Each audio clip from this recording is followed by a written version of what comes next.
Let's take a look at the other Dallas Mavericks players as we review their 2024-2025 NBA season. PJ Washington, Dereck Lively, Daniel Sexy Eyes Gafford. Michael Bolton. Thanks, Josh. It's Michael Bolton here, and it's time for another episode of the Locked On Fantasy Basketball Podcast.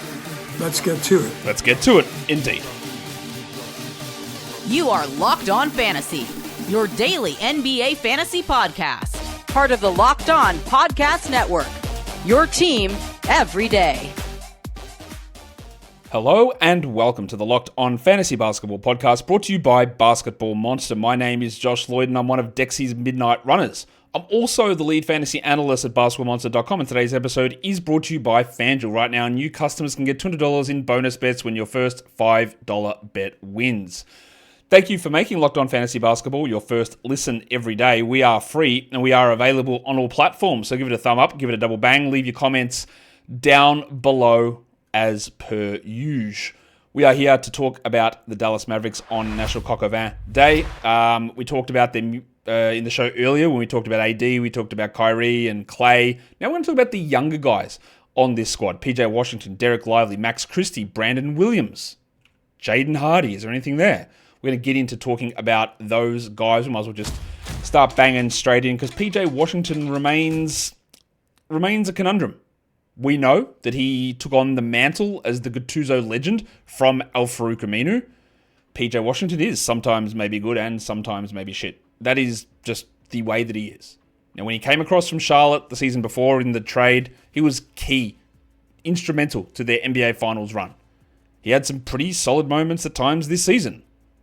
He ended up as the 89th ranked player overall for fantasy. He played 32 minutes a night with just 21 usage. PJ Washington is bang in the middle of his prime. He's 27 years of age. He was 86th before the trade deadline. That was before AD arrived. Luka was there and got hurt, and Kyrie was there and healthy. After the deadline, he himself got hurt and had multiple ankle injuries, and the team was obviously all up and down, but he's still 97th. So the numbers there, that 89th overall, is not because he was a injured player merchant putting up all these numbers because Kyrie was down and Luka was gone and AD was gone. He was worse post-trade deadline. PJ averages 15 and 8. He hit 1.5 threes. He got you over a steal. He got you over a block. He shot 38% from the field. Now, he's not a great free throw guy. He's not a good field goal guy. 45 and 72. And we know that he's wildly inconsistent. And despite having those subpar percentages, his value probably is better suited to a roto league versus a head-to-head category league or a head-to-head points league. Why is that? Because of the fluctuations in his game. In roto, you get those numbers for the whole season. 15, 8, and 2, 1.1 steals, 1.1 blocks, 1.5 threes. You get those numbers. They're all there. It doesn't matter if he has a run as a top 10 guy and then has a run as a top 130 guy. It's the overall numbers. In head-to-head, you just don't know what PJ you're going to get. You're going to get 4 games in a row shooting 60%. You're going to get 3 games in a row shooting 4%. Are you going to get games where he fouls out or gets suspended or he gets 5 blocks or he gets 0 for a 2-week period? That makes it frustrating. Darko thought that he improved, and I think that's okay, 68th percentile, or at least stayed pretty level, and I think that's fair given where he is in his age curve. You'll notice he's not a high volume guy, 50th percentile offensive load, not a passing guy, not a time on ball guy. He's a good rim protector, he's a good defender, he's a good player that does many things, and the problem here now is, where does he play? Because if you aren't aware, and I know you are, they have the number 1 pick in the draft, and that player is going to be Cooper Flagg, and Cooper Flagg's position is going to be power forward / small forward, which is exactly the position PJ Washington played. So when Anthony Davis came across and they had to make sure they committed to AD not being a center, PJ, whose best position is at the 4, and I know you'll say, he's only 6'6", Josh, he can play the 3. Yeah, sort of, but not really. Like, he's better as a 4, but he can play the 3. But it's where Cooper Flagg's going to play. And where's Najee Marshall go? So those 32 minutes and 21 usage, I don't really know how it works. Is he back to being a bench player? Will Flagg be a bench guy? Maybe. Not many number 1 picks come off the bench, especially to the level of Cooper Flagg. So while this was a good season from PJ, 32 fantasy points is a really good number. 38% from 3 is really valuable, and he might get 28 minutes a night, 30 minutes a night as a bench guy, and he'll fill in when Anthony Davis is hurt and whatever they want to do. Maybe they go centerless. Centerless, yeah. AD is the center, Flagg and PJ are the 3, 4, 5. That's a lineup that they should be looking at a lot. I find it hard to believe that we will get 21 usage and 32 minutes a night from PJ next season. Just theoretically a full season of Anthony Davis. Theoretically also a scenario where Gafford and Lively aren't out at the same time for 2 months. The addition of Cooper Flagg, all of that stuff is going to make it a little bit hard, I think, for PJ to bring this number. Now, he is 27. He's in the middle of his prime. He can be around that back-end fantasy guy for 3 more years, 2 more years maybe. But context is going to be important here. Because in a lot of different cases, say they didn't get Cooper Flagg and they were stuck with pick 12 in the draft, PJ probably, I would think, we'd look at him as maybe a top 80 guy, top 75 guy. But now adding Flagg into that mix really does limit what PJ's upside is going to be, I think. Maybe you disagree with that, but I think that's how it's going to look. Which then brings us to the next guy who, it's hard for me to fully wrap my head around where I'm positioning Dereck Lively. Because I did like Dereck Lively coming out of the draft. I was surprised to see that Dallas started him immediately as a rookie. I was also then surprised, given how successful he was, that they benched him down the stretch for Daniel Gafford, who I think is a way worse player than Dereck Lively. And then this season, we saw Lively come in, and I think Gafford might have started the first game or two, and Lively started again, and they really did turn it over to Lively, because, as we've said all along, there is no debate that Daniel Gafford, who we're going to talk about next, is a better fantasy per minute player than Dereck Lively. There's no question about that. No one debates any of that stuff. I think from a real-life perspective, Dereck Lively is a far better player. But the thing is, from a fantasy perspective, if they split minutes 24-24, then Gafford's way better. You need to get to a 28-29 Dereck Lively role with an 18-19 Daniel Gafford role, which is exactly what happened as the season progressed. Then, of course, Lively got injured, broke a bone in his ankle, and was out for 2 months, came back at the end of the season, and you'll notice, pre-trade deadline, 128th. Post, 298th. Because he came back, he was hurt, he was not right. He averaged 9 and 8. He averaged 1.6 blocks. He shot 70 and 63. He hasn't developed a three-point shot yet. Maybe he will. I don't know. He might not. But he's 21. He had a 14 usage. He played just 36 games. Overall, he was 122nd in points leagues, 149 in category leagues. He can test shots at a really high rate. His offensive load is not high. And I think it will increase. But again, we're in a weird spot here. The ideal front court for this team is Flagg at 4, Davis at 5, probably PJ at 3. They will probably play Flagg at 3, Davis at 4, and then Lively and Gafford splitting minutes again at the 5. But also, as so many teams do, AD, I don't want to play the 5 Davis, or Anthony, I don't want to play the 5 Davis. When they have to play in crunch time and play their best lineups, guess who's playing center? It's Anthony Davis. So you won't even have those 48 minutes most likely to split up between Gafford and Lively. Now, I think that there is a huge chance that one of those guys, probably Gafford, is traded this offseason. And that would change things. But it will also mean that Lively might start, but he might be a 23-minute starter. He might be a 25-minute starter if they want to get more of AD at the 5. So, as much as I like Lively and he's heading into year 3, he also did struggle without Luka, and so much of the value that he's able to do, especially with that high efficiency, and I think that'll come down, was because of what Luka was able to do. Now he's going to be playing without Luka and without Kyrie, so I don't know who's generating shots for themselves, let alone shots for Lively. And that's going to put him in a spot where I'm almost certain at this point that he's not going to be a draftable 12-team guy. Does that change the value for him in Dynasty? What I think it does actually makes him a really interesting buy low Dynasty guy, because I think this might end up being a pretty bad situation for him for this upcoming season anyway. Once he gets to age 24, and if he's still on this team and it's him at the 5 and Flagg at the 4, and he's upped his usage to 18%, and he's blocking 2 shots a game, then I think we get back to a top 100 run from Dereck Lively. But the scenario that we saw before the Doncic trade was meaning to me he was going to be a top 90 guy this season.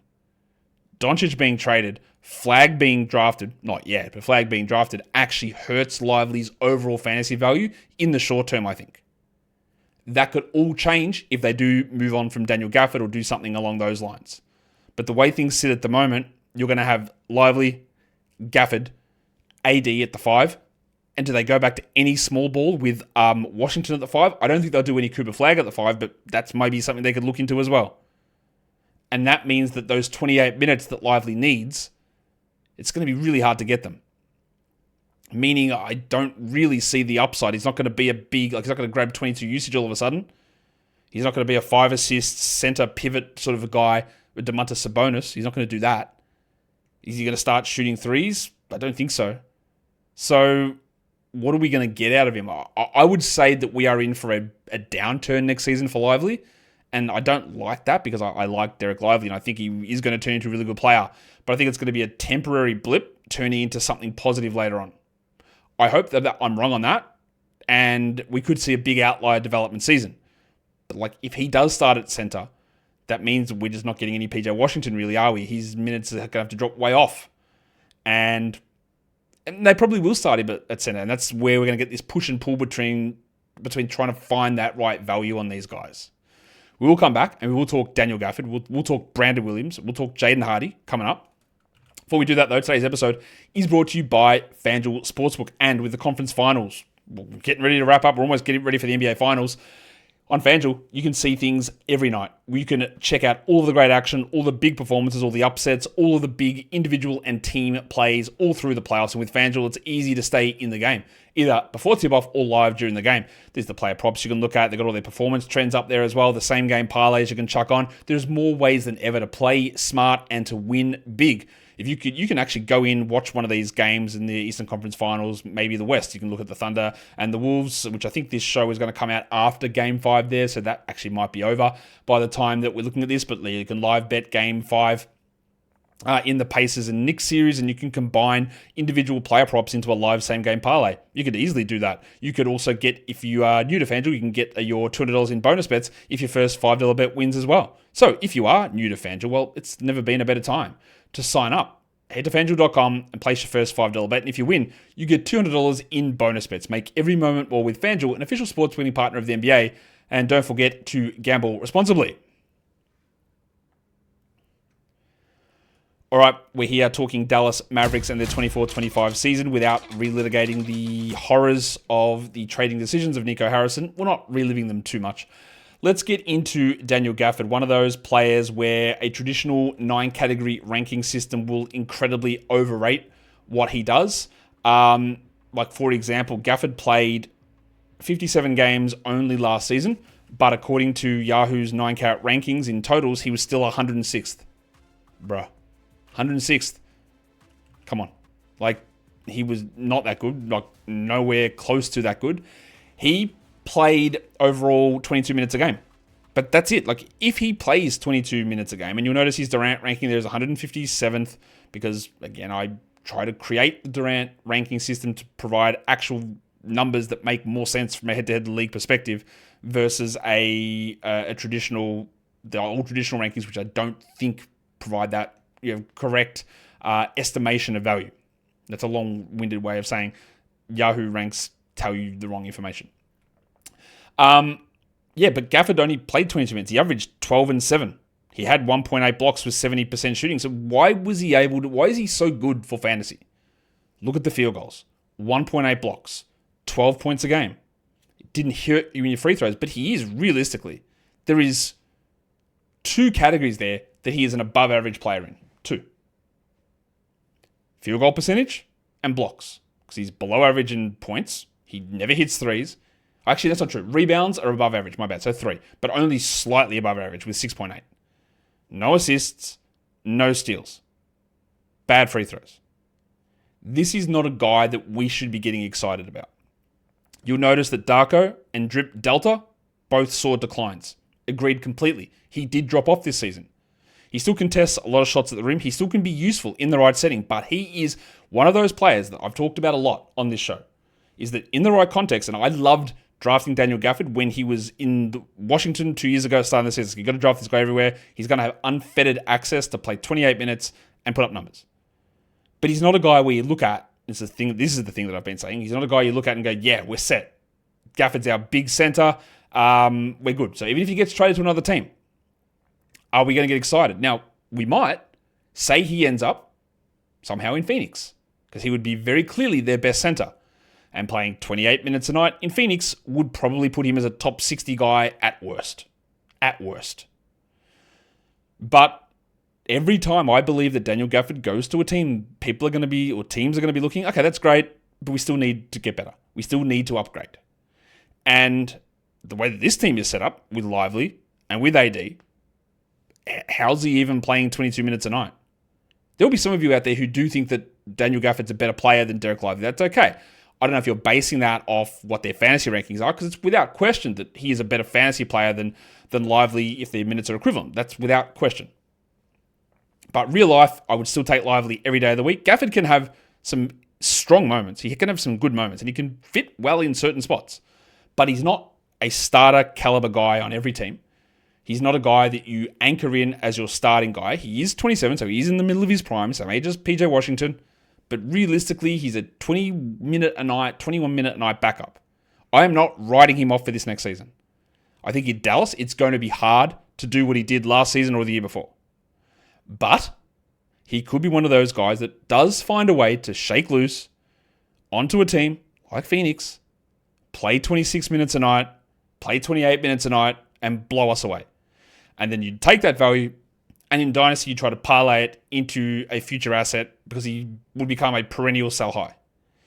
That's how I'm viewing him. So we're not out on Gafford at all. I am if he's in Dallas, but I don't think he will be, because it doesn't really make sense for him to be there when I think you could actually extract some stuff from some teams to help him out. Like, for example, I know he started his career there. If he was in Chicago, and who knows what they're doing with Vooch, he's better than Jalen Smith, way better. He's way better than Zach Collins. I don't know if Vooch is going to be, like, there are arguments to be made, and I know most of you won't make this, that Gafford can be a better player than Vucevic is. So there are teams where it will make sense, where his value can skyrocket. But I think, and he was, again, before Lively's foot injury, and then AD's groin, and then Gafford hurt his knee. Before all that happened, he was getting pushed back to 18 minutes as a reserve behind Lively. And that's not enough. 22, probably close enough to it. 24 minutes, perfect. But always remember, the traditional ranks are going to skew his way because of that field goal percentage being sky high, getting good blocks. But you put yourself in a hole in many different areas. Let's go on to the next guy here, and it's Max Christie, who was sort of missing in action in the 23-24 season. Came across and struggled a little bit early on, but gained the trust of JJ Redick in LA and got some pretty good minutes, and then was traded as part of the Luka Doncic deal and came across and had a starting role in Dallas. We thought, okay, well, he's going to be able to take on a pretty big role here and succeed. Except he didn't. I thought he was really quite bad, and them trading away Quentin Grimes because they had Christie, which was part of it, obviously not a good decision. Christie, only a 15 usage player. He's 22. I'm not giving up on him at all. I think he can be a useful role player on a team. 37% from 3. But 0.8 steals in 27 minutes, under 2 assists. He doesn't rebound. He's got a shooting guard profile, which is bad for fantasy, but doesn't add defense like a KCP does. He doesn't add any sort of rebounding. He doesn't add high-volume threes or elite three-point shooting. He sort of just exists. So he was 220th this season in 27 minutes. You'll notice that Drip really liked him in terms of improvement. Darko did not. And I think that, in general, if you want to look at those Drip and Darko numbers, I do tend to lean Darko more than Drip. It is good to have the multiple sources of information just to try and figure out where there can be discrepancies. But I would say that Christie, in this case, probably didn't decline much, even though I did like his rookie year. I don't think he declined necessarily, but I thought he had the opportunity to do more, and he didn't. And he sort of failed at that, and some of the shooting stuff wasn't where it needed to be. He needs to do more. Defensively, the deflection rate is incredibly low. 13th percentile is very, very bad. He's not a passer. I'm not sure he's ever going to become that. So while he is still young, and there is still room for growth here, and yes, Klay Thompson is old and is not going to be around forever, we saw opportunities for him last season. It didn't really happen. Now, getting traded mid-season is tough. The problem here is if Klay's going to play his best position, which is the 3, we run into that same problem again. All right, there's Cooper Flagg, there's Najee Marshall, there's PJ Washington, there's Anthony Davis, there's Daniel Gafford, there's Dereck Lively. There's no real ability for Klay to play anywhere apart from the 2. Meaning, where does Max Christie play? So those 27 minutes a night that Max Christie got, it's, with the way the team looks now, without injuries, impossible to get there. Unless they're trying something weird, but none of these guys are self-creators. None of these guys can play as a point guard or handle the ball. You can't say, oh, that's fine. Klay will just be our de facto point guard. Doesn't work. Because you know who's going to be the best passer in that starting group? It's going to be Cooper Flagg by a long margin. Do they make Cooper Flagg the point guard at 6'10", as an 19-year-old? Probably not, but he will be the best guy there. So you're going to have somebody else there as the point guard, meaning all the other minutes in the other spots are harder to come by. And that's going to cause a problem for Christie. So while I like Christie as a player, I think he can develop into a lot more than what we've seen from him. I'm not sure we're going to get any sort of elite fantasy type production because there's just so many areas to get there. And again, like certain players, like Lively, this might be a down season for him in what is going to be year 3, where we should be theoretically getting more of a breakout. But yeah, unless he just completely overtakes Clay, which I'm not going to rule that out. Clay was quite bad, and Christie could easily overtake Clay in terms of a guy that plays more minutes. But will it be enough to matter? And I'd say the answer is probably no. We'll talk more about the rest of these younger guys on this team as we bang through the rest of the episode. Not a huge amount with some of these guys, but this guy is important. It is Brandon Williams, who was on a 2-way all season.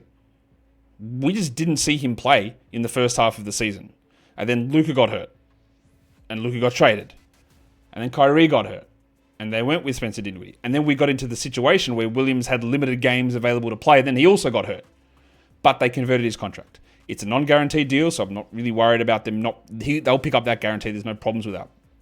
His season-long numbers, 15 minutes a game, 23 usage, doesn't really tell you much, does it?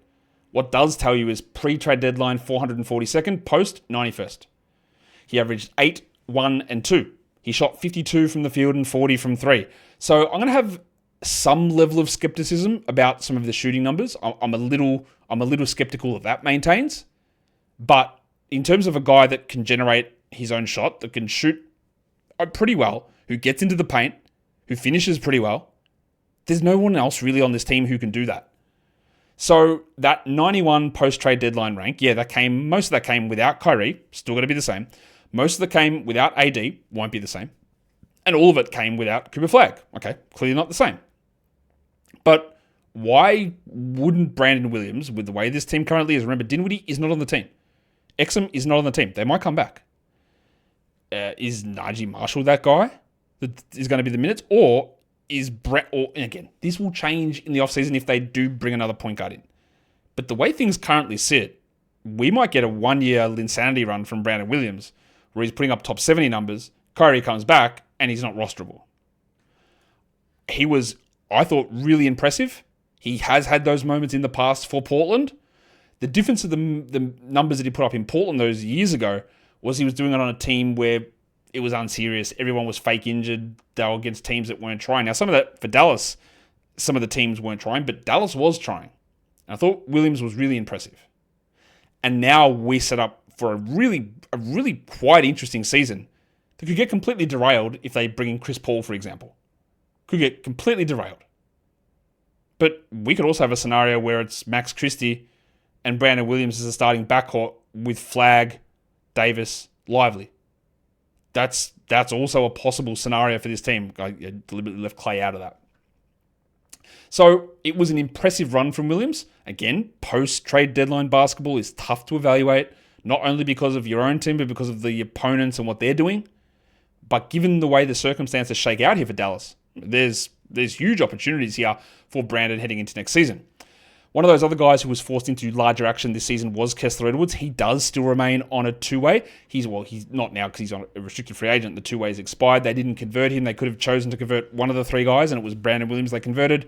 He's a very low usage player, Kessler. In 15 minutes, he averaged half a steal, half a block, which is pretty good numbers. He's a good defender. He shot 41% on threes. Also, not really sure I trust that. But he was one of those guys that came out of college. Pepperdine? I think Pepperdine. He went to with an incredibly intriguing fantasy game. And he had a few little flashes in Sacramento and some flashes last season. But guess what position he plays? He played small ball center. He played at the 4. And unless we get a historic type injury run again, it's not going to happen. Is he even going to be on this team? He showed enough to make us go, that's interesting. I wouldn't mind getting him on the team and see, look, for example, I know this is going to sound outrageous, but is Kessler Edwards or Patrick Williams a better player? Would Chicago be better served having Kessler Edwards? Probably not. Williams is probably still better, but of course, Bozales is better than all of them. But I think Edwards showed enough to be at least on some sort of full-time contract somewhere. Having the opportunity to do what he did, where he was 166th post-trade deadline for fantasy, is going to require a lot of things to occur to get to that number, and it seems unlikely.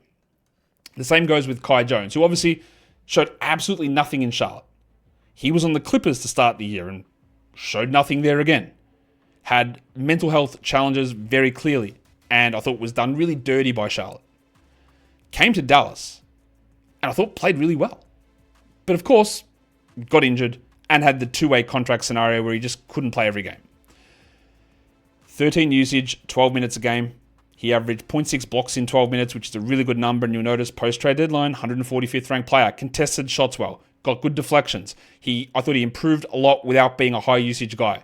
Like having 3 rebounds in 12 minutes, let's just triple all these numbers and that makes it an easy per 36. 15 and 9 with 1.8 blocks. That's pretty good. Now, 80% from the field is not a real number. He's not going to stick at that. Sticking at 70 is hard enough.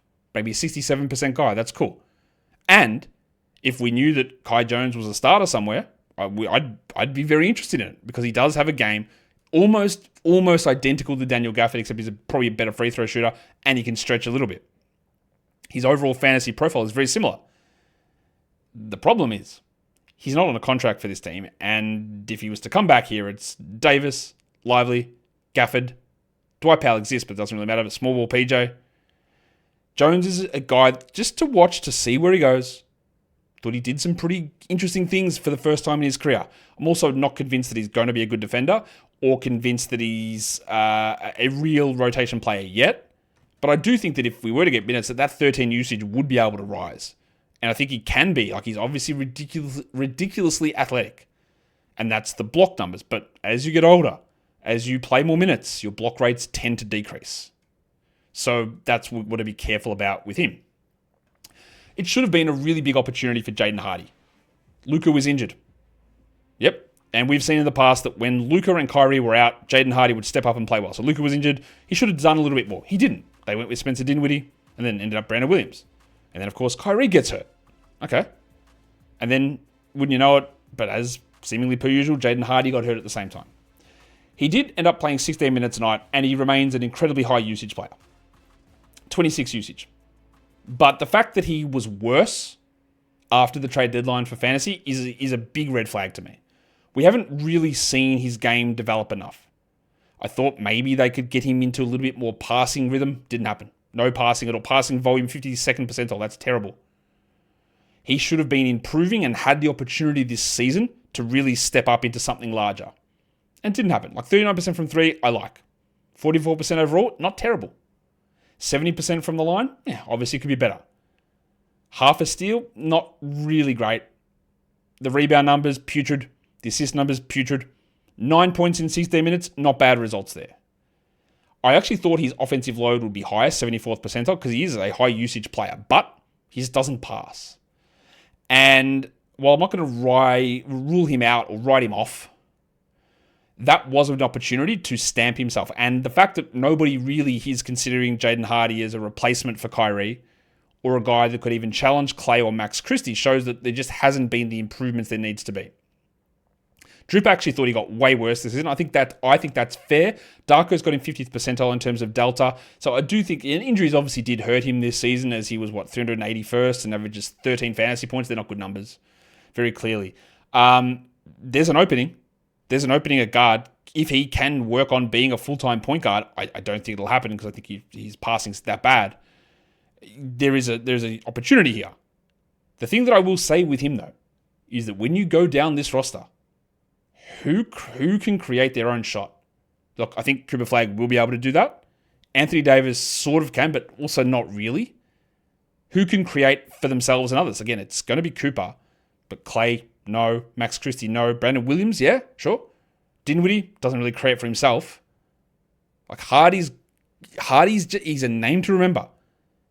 But if we get nothing positive from him, if we don't get any sort of positiveness coming out of preseason or anything, like there is a chance for him, but it's a half-season chance, and I feel like he's coming from a long way back to try and have that impact because it wasn't good this season. Speaking of also not good this season, first-round pick from 2 years ago, Olivier Maxence Prosper. Prosper, a guy that also played some small ball center because they had nobody available, much like Kessler Edwards. He's more of a 3, but can play the 4. He ended up with just 11 minutes a game on a team that was as beat up as this team was. He was the 439th ranked player for fantasy, averaging 4 points a game. He shot 24 from 3 and 40% from the field. Half a steal in 11 minutes a game, not a bad number. And that's sort of what he was billed as, a defensive guy who maybe can pass a little bit coming out of Marquette, but the shooting is a work in progress. Well, I think it's way more than a work in progress. But to be fair to Prosper, he did improve. He was basically useless as a rookie, and he improved to be, not a bad rotation player. His passing volume is very low, so that part hasn't really developed. His impact stuff improved quite a bit. The shooting is a real issue. 40, 65, and 24, bad numbers. No assists, no rebounds. Like, what is it that you would say that you do here? Like, he improved. He defended okay. The usage was up to 16%. That's not bad. But where are you playing? You're a 3. Cooper Flagg, Najee Marshall, PJ Washington, Klay Thompson. They're all, I don't see it. Prosper was a guy that, and one of the things we think about with draftees coming in for 2025, people go, look at the position he plays. Maybe he can defend. There's so many of these sort of guys, Noah Pender, Noah Essengay, Carter Bryant, who these 6'7" to 6'9" forwards, that you go, well, the size is there. Now, I think those other guys are probably going to be better than Prosper, who was an older product coming in. But we haven't seen I don't think we've seen really that much positive from Omax. I thought the second half of the season was improved, and he definitely took a step forward. But not enough for me to have any level of confidence in Prosper of being any level of solid rotation player for this upcoming season or in the future, to be honest. And that is the Dallas Mavericks. That's the younger players. We did the older players earlier on in the show earlier today, so go check that out. And they're a team that, again, is weirdly built. There are too many forwards and centers. There is nobody to generate looks for players. There's no real point guard, and Brandon Williams is probably it, but maybe Spencer is back, and maybe Dante plays point guard, or maybe they bring somebody else in. And their team is now split between old and incredibly young, with Lively and Flagg, and Kyrie and AD. And then there's the weird Gafford-Washington mix that's sort of sitting in the middle in no man's land. It's a weird team. And I can't believe that Nico Harrison still has a job, but whatever. That's okay. He's still there. We'll see what other stuff he tries to do. And I'm going to be honest with you. Any move that Nico Harrison makes from now on, I'm probably going to be like, it's probably a bad move. I'm probably going to look at it from a negative lens and have to talk myself into it being a good move. And that's just what happens when you make horrendous moves like that. One of your best moves would be subscribing to this show, hitting the thumb, double banging, of course. I'm getting ready for the next one, which will be an NBA draft prospect show, should be, unless something goes wrong, tomorrow. Guys, we are done here. Thank you so much for listening, everyone. See ya.